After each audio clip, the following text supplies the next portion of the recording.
Pour l'instant, l'étude n'a pas permis d'identifier des ennemis naturels qui seraient capables de réguler et de contrôler les populations de psylles.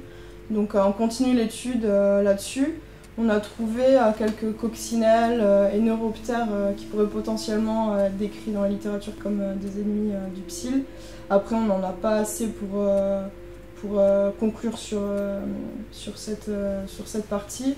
On a aussi trouvé des champignons entomopathogènes qui ont été envoyés à séquencer, mais c'est pareil, c'est juste sur quelques zones, quelques altitudes et à certaines dates données. Donc là, pour l'instant, on ne peut rien conclure, donc ça, vraiment, l'étude continue là-dessus.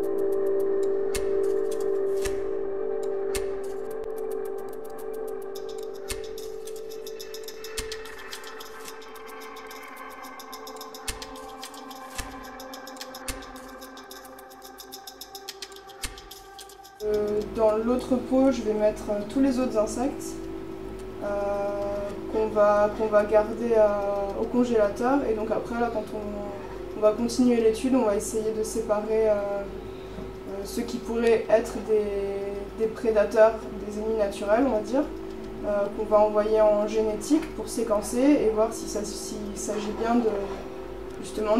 d'ennemis du psylle. Donc ça, ce serait pour essayer de réguler les populations de psylle.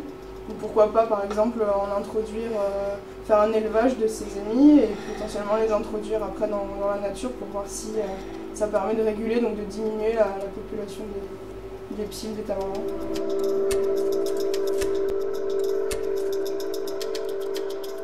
Faire une lutte biologique, ça serait vraiment une seconde partie. Donc là, ce serait une fois qu'on est sûr, par exemple, d'avoir trouvé un ennemi du psylle qui pourrait réguler la population.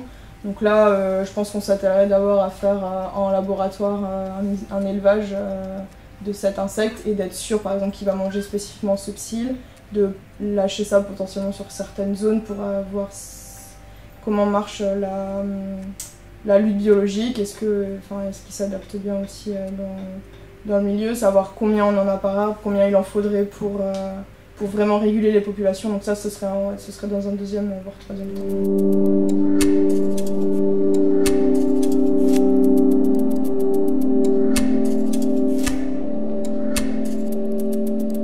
Depuis janvier, par exemple, on avait près de 60 000 psylles par arbre prélevés.